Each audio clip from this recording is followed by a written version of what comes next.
ശ്രുതിയെ കയ്യോടെ പിടികൂടി അശ്വിൻ. ഏതോ ജന്മകൽപ്പന കിടിലൻ വഴിത്തിരിവിലേക്ക്. നമ്മുടെ ഏതോ ജന്മകൽപ്പനയിൽ നമ്മുടെ അഞ്ജലിയുടെയും ശ്യാമിൻ്റെയും ആ ഒരു വെഡ്ഡിങ് ആനിവേഴ്സറി ആഘോഷം തന്നെയാണ് കാണിക്കുന്നത് ഇന്നത്തെ പ്രൊമോയിൽ. അപ്പോൾ അതിൻ്റെ പ്രൊമോയിൽ നമ്മൾ കണ്ടു കാണും ആ ഒരു വിരുന്നിന് വേണ്ടി നമ്മുടെ സ്വീറ്റ്സൊക്കെ ഒരുക്കുന്നത് നമ്മുടെ ശ്രുതിയും ചേച്ചിയും കൂടി ആയിരിക്കും.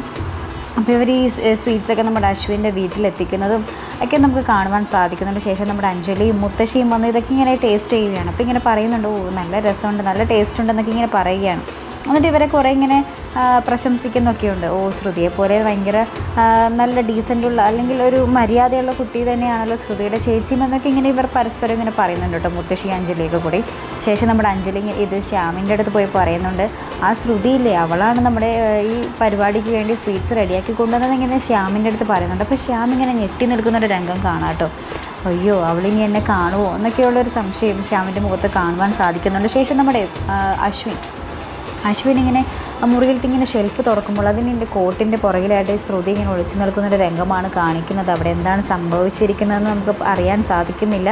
എന്തായാലും പിന്നീട് നമ്മുടെ ശ്രുതിയെ അവിടെ നിന്ന് വലിച്ചിങ്ങനെ കട്ടിലോട്ടിടുന്നൊരു രംഗവും നമുക്ക് പ്രൊമോയിൽ കാണുവാൻ സാധിക്കുന്നുണ്ട്. അപ്പോൾ അവിടെ ശ്രുതി എന്തായിരിക്കും ഒപ്പിച്ചിട്ടുണ്ടാവുക? അശ്വിൻ എത്ര ദേഷ്യം പിടിപ്പിക്കാൻ ശ്രുതി എന്താകും അശ്വിൻ്റെ മുറിയിൽ കയറി ഒളിക്കാൻ? ഒരു പക്ഷേ നമ്മുടെ അശ്വിൻ കാണാതിരിക്കാൻ വേണ്ടി ഓടി ഒളിച്ചതാകാം.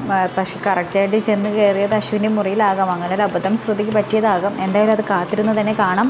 പിന്നീട് നമ്മുടെ റിസപ്ഷൻ ആ ഒരു പരിപാടിക്ക് ഇങ്ങനെ അവരിങ്ങനെ കേക്ക് മുറിക്കുന്ന രംഗവും ശ്രുതി ഇങ്ങനെ ഇങ്ങനെ നോക്കുന്നുണ്ട്, ആരാണ് അഞ്ജലിയുടെ ആ ചേച്ചിയുടെ ആ ഒരു വരൻ എന്നിങ്ങനെ ആ ഒരു ഹസ്ബൻഡ് ആരാണെന്ന് അറിയാനിങ്ങനെ ഇങ്ങനെ നോക്കുന്നുണ്ട് കേട്ടോ. പക്ഷേ ഇങ്ങനെ കാണുന്നില്ല. ഇനി ശ്യാമിനെ ശ്രുതി കാണുമോ എന്നൊക്കെ നമുക്ക് വരുന്ന എപ്പിസോഡിൽ നമുക്ക് കണ്ടു തന്നെ അറിയേണ്ടിയിരിക്കുന്നു. അപ്പോൾ അതിനൊക്കെ നമുക്ക് കാത്തിരുന്ന് കാണാം. അപ്പോൾ ഇതുപോലുള്ള പ്രൊമോ റിവ്യൂസിനും എപ്പിസോഡ് റിവ്യൂസിനും ഒക്കെ നിങ്ങൾ മറക്കാതെ ചാനൽ സബ്സ്ക്രൈബ് ചെയ്യുക. അടുത്തൊരു വീഡിയോയുമായി വരുന്നത് വരയ്ക്കും ബൈ.